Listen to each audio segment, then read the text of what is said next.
बिस्मिल्लाहिर्रहमानिर्रहीम नहमदुहु व नुसल्ली व नुसल्लिमु अला रसूलिहिल करीम व अला आलिहि व सहबिहिल किराम अजमईन। छेल्ला दर्शમાં આપણે એ વાત સમજી હતી કે તહારત એટલે નજાસતને દૂર કરવી, નાપાકીને દૂર કરવી। નજાસતના બે પ્રકાર હતા, નજાસતે હકીકિયા અને નજાસતે હુકમિયા। નજાસતે હુકમિયાને હદસ પણ કહેવામાં આવે છે અને હદસના બે પ્રકાર હતા, હદસે અસગર અને હદસે અકબર। હદસે અસગરને દૂર કરવા માટે વુઝુ કરવું પડે છે। આજે આપણે વુઝુની વાત કરવાના છીએ। વુઝુ એ અરબી ભાષાનો શબ્દ છે જેનો મતલબ પાકીઝા હોવું, ખૂબસૂરત હોવું એવો થાય છે। વુઝુના કારણે દુનિયામાં વુઝુ કરવાવાળાના અંગો સાફ સુથરા રહે છે અને આખિરતમાં એ અંગો ચમકતા હશે, ખૂબસૂરત હશે। માટે વુઝુને વુઝુ કહેવામાં આવે છે કે હદીસે પાકમાં આ વાત મળે છે કે કયામતના દિવસે વુઝુ કરવાવાળાના અંગો ચમકતા હશે અને શરીયતમાં તેનો મતલબ એક ખાસ પ્રકારની સફાઈ સુથરાઈ મેળવવી એને વુઝુ કહેવામાં આવે છે। વુઝુમાં મૂળ રીતે 4 કામ કરવાના હોય છે જેને વુઝુના ફર્ઝ કહેવામાં આવે છે। વુઝુમાં 4 ફર્ઝ છે।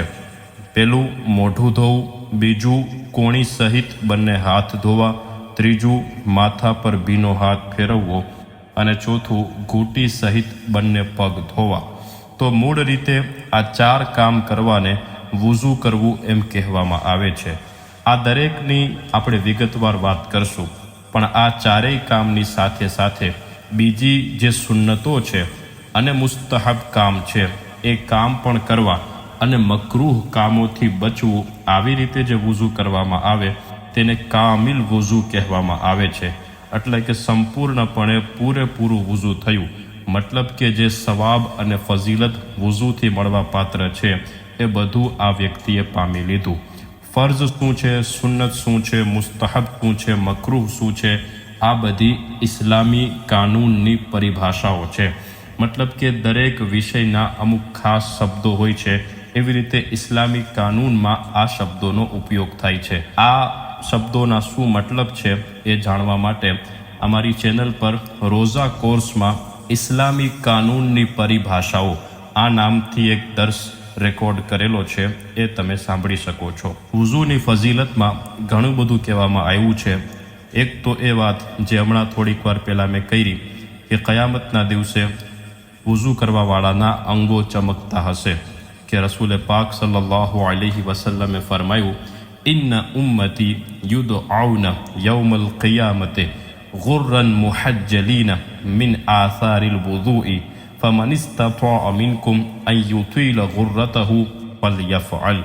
કે મારી ઉમ્મત કયામતના દિવસે એ હાલતમાં બોલાવવામાં આવશે કે એના વુઝુના જે અંગો છે, જે અંગો પર વુઝુ કરવામાં આવે છે એ અંગો ચમકતા હશે, તો તમારામાંથી જે કોઈથી થઈ શકે એ આ ચમકને વધારે। બીજું કહેવામાં આવ્યું કે વુઝુ કરવાના લીધે અલ્લાહ તબારક વ તઆલા બંદાથી થયેલા ગુનાહ મિટાવી દે છે અને દરજા વધારે છે। આ વાતને વધુ વિગતથી બીજી એક હદીસમાં સમજાવવામાં આવી કે કોગળા કરવાથી મોઢાના ગુનાહ પડી જાય છે। નાકમાં પાણી નાખીને નાક સાફ કર્યું તો નાકના ગુનાહ નીકળી જાય છે। જ્યારે ચહેરો ધોયો તો ચહેરાના ગુનાહ, ત્યાં સુધી કે આંખની પાપડમાંથી પણ ગુનાહ નીકળી જાય છે। હાથ ધોયા તો હાથના ગુનાહ નીકળી જાય, ત્યાં સુધી કે નખના ગુનાહ પણ નીકળી જાય। માથા પર ભીનો હાથ ફેરવ્યો તો માથાના ગુનાહ, ત્યાં સુધી કે કાનના ગુનાહ પણ નીકળી ગયા, અને જ્યારે પગ ધોયા તો પગના ગુનાહ પણ નીકળી ગયા, ત્યાં સુધી કે પગના નખના ગુનાહ પણ નીકળી ગયા।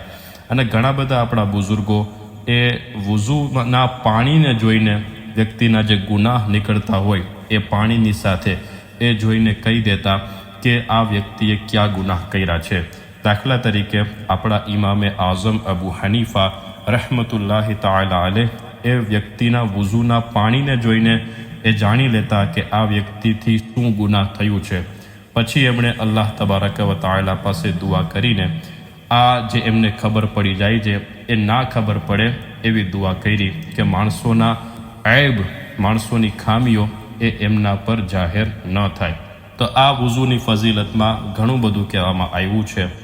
વુઝુ શું છે એ આપણે સમજી લીધું. તો હવે પછી આપણે એ વાત કરવી છે કે વ્યક્તિ પર વુઝુ કરવું એ ક્યારે વાજિબ થાય. વ્યક્તિ પર વુઝુ કરવું વાજિબ ત્યારે થાય જ્યારે આ શરતો પૂરી થાય, જેની હવે હું વાત કરું છું. આ શરતોમાંથી કોઈ એક શરત પણ પૂરી ન થાય તો વ્યક્તિ ઉપર વુઝુ કરવું વાજિબ નથી. એટલે કે હજી એના ઉપર જરૂરી નથી શરીયત તરફથી કે એ વુઝુ કરે. એમાં પહેલી શરત છે ઇસ્લામ, એટલે કે મુસલમાન પર વુઝુ વાજિબ હોય છે, કાફિર પર નથી હોતું. બીજી શરત અકલ, એટલે કે ગાંડા પાગલ પર વુઝુ વાજિબ નથી. જેની બુદ્ધિ સલામત હોય, અકલવાળો હોય, એના પર વુઝુ વાજિબ છે. ત્રીજી શરત બાલિગ હોવું, એટલે કે નાબાલિગ બાળકો પર વુઝુ વાજિબ નથી, પણ તેમને વુઝુ કરાવવું જોઈએ જેથી કે તેમની વુઝુ કરવાની આદત બને અને એમને વુઝુ કરતા આવડી જાય. ચોથી શરત પૂરતું પાણી હોય અને તેનો ઉપયોગ કરવા ઉપર સક્ષમ પણ હોય. એટલે કે જો પાણી જ નથી તો પછી તેના પર વુઝુ વાજિબ નહીં થાય. પાણી તો છે પણ પાણી નાપાક છે તો પણ તેના પર વુઝુ વાજિબ નથી. પાણી છે પણ એટલું નથી કે જેનાથી એક વાર પણ જે અંગો વુઝુમાં ધોવાના હોય છે એ ધોવાઈ જાય તો પણ વુઝુ વાજિબ નથી. પાણી છે પણ અને પૂરતું પાણી છે પણ બીજાની માલિકીનું છે અને એ આપતો નથી તો પણ વુઝુ વાજિબ નથી. અથવા તો એ આપે છે પણ જે કિંમતથી એ આપે છે એ બજાર કિંમત કરતાં 2 ગણી 3 ગણી કે એનાથી પણ વધારે મોંઘું આપે છે તો પણ આ વ્યક્તિ ઉપર વુઝુ વાજિબ નથી. પાણી છે અને પોતાની માલિકીનું જ છે પણ તેને એવી પૂરી આશંકા છે કે જો વુઝુ કરશે તો માંદો પડી જશે, કે પહેલેથી બીમાર છે અને બીમારી વધી જવાની પૂરી આશંકા છે તો પણ તેના ઉપર વુઝુ વાજિબ નથી. ટૂંકમાં એમ કે પાક પાણી પૂરતા પ્રમાણમાં હોય અને એ પાણીનો ઉપયોગ કરવા પર વ્યક્તિ સક્ષમ પણ હોય તો તેના પર વુઝુ વાજિબ થશે, નહીં તો નહીં થાય. પાંચમી શરત છે હદસ થયું હોય. હદસનો મતલબ નજાસતે હુકમિયા લાગુ પડી હોય. એટલે કે વુઝુ તૂટે એવું કોઈ કામ થયું હોય તો વુઝુ વાજિબ થશે. દાખલા તરીકે પેશાબ ગયા કે સંડાસ ગયા કે સૂઈ ગયા વગેરે. વુઝુ ક્યારે તૂટે છે એટલે કે ક્યારે હદસ થયું ગણાય તેની ઇન્શાઅલ્લાહ વિગતવાર ચર્ચા આવનારા દર્શોમાં આપણે કરશું. વુઝુ છે અને વુઝુ તૂટે એવું કોઈ કામ થયું નથી તો વુઝુ કરવું વાજિબ નથી. છઠ્ઠી શરત औरतને હૈઝ નિફાસ ન હોવું. એટલે કે હૈઝ એટલે औरतને જે માસિક લોહી આવતું હોય એ, અને નિફાસ એટલે કે औरतને ડિલિવરી પછી જે લોહી આવતું હોય એ. તો औरत હૈઝ કે નિફાસની હાલતમાં હોય તો પણ તેના ઉપર વુઝુ વાજિબ નથી. સાતમી શરત સમયની તંગી. આ શરતનો મતલબ એવો છે કે નમાઝનો સમય શરૂ થતાં તરત જ વુઝુ વાજિબ નથી થઈ જતું, પણ સમય પસાર થતાં હવે એટલો સમય તંગ થઈ ગયો, એટલો જ સમય વૈધો કે જો હવે વુઝુ કરીને નમાઝ ના પડે તો નમાઝ કઝા થઈ જશે. તો હવે તેના પર જો વુઝુ ના હોય તો વુઝુ કરવું વાજિબ થઈ જશે. તો આ 7 શરતોમાંથી કોઈ એક શરત પણ પૂરી ન થતી હોય તો વ્યક્તિ ઉપર વુઝુ કરવું વાજિબ નથી. એટલે કે શરીયત તરફથી એના ઉપર વુઝુ કરવું જરૂરી નથી કરવામાં આવ્યું કે ન કરે તો ગુનેગાર થાય. આ તો એ વાત થઈ કે વુઝુ કરવું વ્યક્તિ પર ક્યારે વાજિબ થાય છે.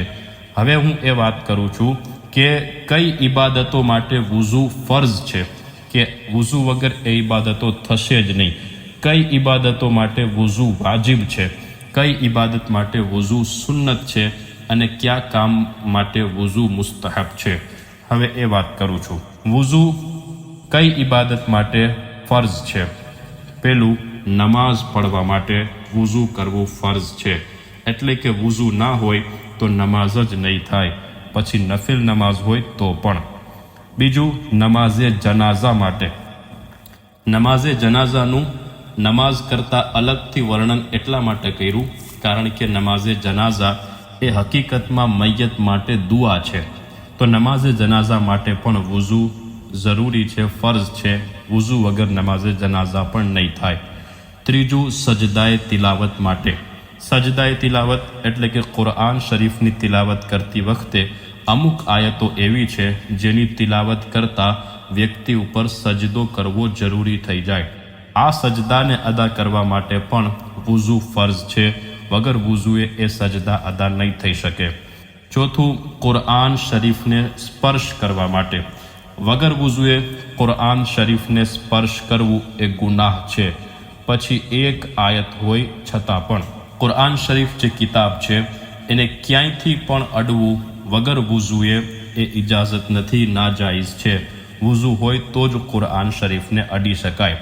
હા, જો કુરઆન શરીફ જુલદાનમાં હોય કે બીજા કોઈ કાપડમાં વીંટેલું હોય તો હવે આ જુલદાનથી કુરઆન શરીફને અડવામાં કે કાપડથી અડવામાં એમાં વાંધો નથી. એવી જ રીતે વુઝુ નથી, આપણા હાથમાં કોઈ કપડું લઈ અને પછી કુરઆન શરીફને અડ્યું તો પણ વાંધો નથી. દાખલા તરીકે રૂમાલ હાથમાં રાખીને પછી કુરઆન શરીફને અડ્યા તો આમાં પણ વાંધો નહીં આવે.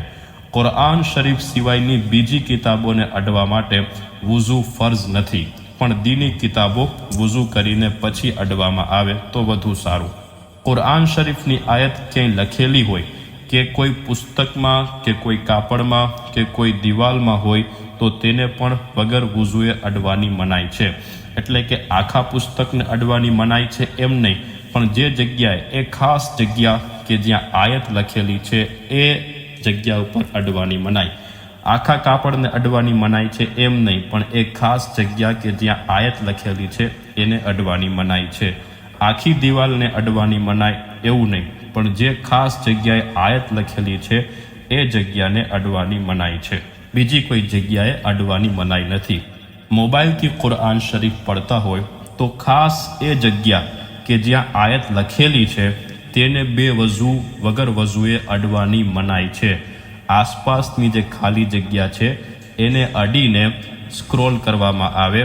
જો કુરઆન શરીફ મોબાઈલથી પડતા હોય તો વગર વુઝુએ કુરઆન શરીફ પઢી શકાય છે, પણ અડવાની મનાઈ છે. તો વગર વુઝુએ કુરઆન શરીફ મોબાઈલમાંથી તિલાવત કરતા હોય તો ખાસ એ જગ્યાએ કે જ્યાં આયત લખેલી છે ત્યાં વગર વુઝુએ અડવાની મનાઈ છે. બાકી ખાલી જગ્યાએ અડીને સ્ક્રોલ કરવું જોઈએ. આ ફતવો શરઈ કાઉન્સિલ ઓફ ઇન્ડિયા બરેલી શરીફનો છે. આ તો એ કામ હતા જેના માટે વુઝુ ફર્ઝ છે. આ સિવાય કયા કામ માટે વુઝુ વાજિબ છે? કાબા શરીફનો તવાફ કરવા માટે વુઝુ વાજિબ છે. હવે વુઝુ કરવું ક્યારે સુન્નત છે એની વાત કરું છું. જનાબતનું ગુસ્લ કર્યા પહેલાં. જનાબતનું ગુસ્લ શું હોય તેની આપણે જ્યારે ગુસ્લની વાત કરશું ત્યારે ઇન્શાઅલ્લાહ વિગતવાર વાત કરશું. બીજું, જુનૂબ માટે ખાવા પીવા કે સૂવા કે ફરી પાછો સંભોગ કરવા માટે વુઝુ કરવું એ સુન્નત છે. જુનૂબ એટલે એ વ્યક્તિ જેની ઉપર જનાબતનું ગુસ્લ વાજિબ થઈ ચૂક્યું છે. ત્રીજું, ખુતબો સાંભળવા માટે. જુમુઆ અને ઈદના ખુતબા સાંભળવા માટે વુઝુ હોવું એ સુન્નત છે. ચોથું, રસૂલુલ્લાહ સલ્લલ્લાહુ તઆલા અલૈહિ વસલ્લમના રોઝાની ઝિયારત માટે વુઝુ કરવું સુન્નત છે. પાંચમું, અરફાતના મેદાનમાં વકૂફ કરવા માટે જે હાજીઓ 9 ઝિલહજ્જે કરે છે એના માટે પણ વુઝુ સુન્નત છે. છઠ્ઠું, સફા મરવાની સઈ કરવા માટે વુઝુ હોવું સુન્નત છે. હવે વુઝુ ક્યારે મુસ્તહબ છે એની વાત કરું છું. સૂવા માટે એટલે કે વુઝુ કરીને સૂવામાં આવે એ માટે વુઝુ કરવું એ મુસ્તહબ છે. ઊંઘમાંથી ઉઠ્યા પછી વુઝુ કરવું મુસ્તહબ છે. હંમેશા વુઝુથી રહેવું એટલે કે વુઝુ તૂટે કે તરત જ વુઝુ પાછું કરી લેવું એ પણ મુસ્તહબ છે. વુઝુ હોવા છતાં વુઝુ ઉપર વુઝુ કરવું, મતલબ કે વુઝુ છે છતાં પણ નમાઝ પડવા માટે ફરી પાછું વુઝુ કરવું. દાખલા તરીકે અસરની નમાઝ માટે વુઝુ કર્યું અને અસરની નમાઝ અદા કરી. મગરિબની નમાઝનો સમય થયો છતાં પણ હજી વુઝુ તૂટ્યું નથી તો મગરિબની નમાઝ માટે વળી પાછું વુઝુ હોવા છતાં વુઝુ કરવું એ મુસ્તહબ છે. પછી ગીબત કે ચાળી ફૂંકી કે ખોટું બોલ્યા કે પછી કોઈ પણ ગુનાહ કર્યા પછી વુઝુ કરવું એ મુસ્તહબ છે. મતલબ કે જો ભૂલથી આવા કોઈ ગુનાહ થઈ જાય તો તો વુઝુ કરી લેવામાં આવે, એ મુસ્તહબ છે. કોઈ ખરાબ શેર બોલ્યા, શેરો શાયરીના જે શેર હોય એ કોઈ ખરાબ શેર બોલ્યા તો એના પછી વુઝુ કરી લેવું મુસ્તહબ છે. હમ્દના શેર કે નાતના શેર કે ઇલ્મ હિકમતના કોઈ સારા શેર બોલ્યા ત્યારે નહીં. નમાઝની બહાર કહકહા લગાવવાથી, કહકહા એટલે ઊંચા અવાજે હસવું, તો નમાઝની બહાર નમાઝ ના પડતા હોય ત્યારે કહકહા લગાવવું, એના પછી વુઝુ કરવું એ મુસ્તહબ છે. નમાઝની અંદર જો કહકહા લગાવવામાં આવે તો નમાઝ પણ તૂટી જાય છે અને ઘણીવાર વુઝુ પણ તૂટી જાય છે, જેની વાત ઇન્શાઅલ્લાહ જ્યારે આપણે નમાઝ કોર્સ ચાલુ કરીશું ત્યારે વિગતવાર બયાન કરશું. મૈયતને ગુસ્લ કરાવ્યા પછી, મૈયતને ગુસ્લ આપ્યા પછી વુઝુ કરવું એ મુસ્તહબ છે. જનાઝા લઈ ગયા પછી, જનાઝાને કાંધ આપી તો પછી વુઝુ કરવું એ મુસ્તહબ છે. ગુસ્સો આવે ત્યારે વુઝુ કરવું મુસ્તહબ છે. કુરઆનની તિલાવત કરવા કે હદીસે પાક પડવા કે દીની ઇલ્મ શીખવા માટે કે શીખવાડવા માટે વુઝુ કરવું એ મુસ્તહબ છે. ઊંટનું ગોશ્ત ખાધા પછી વુઝુ કરવું એ મુસ્તહબ છે. સંભોગ કરતા પહેલા, શારીરિક સંબંધ બનાવતા પહેલા વુઝુ કરવું એ મુસ્તહબ છે. જુમઆ અને ઈદના ખુતબા માટે તો વુઝુ સુન્નત છે. એ સિવાયના બીજા કોઈ પણ ખુતબા હોય, નિકાહના ખુતબા વગેરે, એના માટે વુઝુ મુસ્તહબ છે. શરમગાહને અડ્યા પછી વુઝુ કરવું મુસ્તહબ છે. કાફિરથી શરીર અડી જાય તો પણ વુઝુ કરવું મુસ્તહબ છે. સ્લેબ એટલે કે ઈસાઈઓનું જે ધાર્મિક નિશાન છે એ, કે પછી કોઈ મૂર્તિને અડ્યા પછી વુઝુ કરવું મુસ્તહબ છે. કોઢવાળા કે સફેદ દાગવાળાને અડ્યા પછી વુઝુ કરવું મુસ્તહબ છે. બગલ ખંજવાળ્યા બાદ જ્યારે કે તેમાંથી ગંધ આવતી હોય તો વુઝુ કરવું મુસ્તહબ છે. કોઈ ઔરતના શરીરથી પોતાનું શરીર કોઈ આડશ વગર, એટલે કે વચમાં કોઈ જાડું કપડું નથી એના વગર અડી જાય તો તેના બાદ વુઝુ કરવું એ મુસ્તહબ છે. તો આ થઈ વાત વુઝુ ક્યારે મુસ્તહબ હોય છે. તો આજના દર્શમાં આપણે વુઝુનો મતલબ શું થાય અને તેની ફઝીલત શું છે અને વ્યક્તિ પર ક્યારે વુઝુ વાજિબ થાય એની વાત કરી. એ સિવાય કયા કયા કામ માટે વુઝુ ફર્ઝ છે, કયા કામ માટે વુઝુ વાજિબ, ક્યારે વુઝુ કરવું સુન્નત, ક્યારે વુઝુ કરવું મુસ્તહબ છે તેની વાત કરી. હવે પછીના દર્શમાં આપણે વુઝુમાં જે કામ કરવાના છે તેની વધુ વિગતથી ઇન્શાઅલ્લાહ વાત કરશું. વમા અલૈના ઇલ્લલ બલાગ.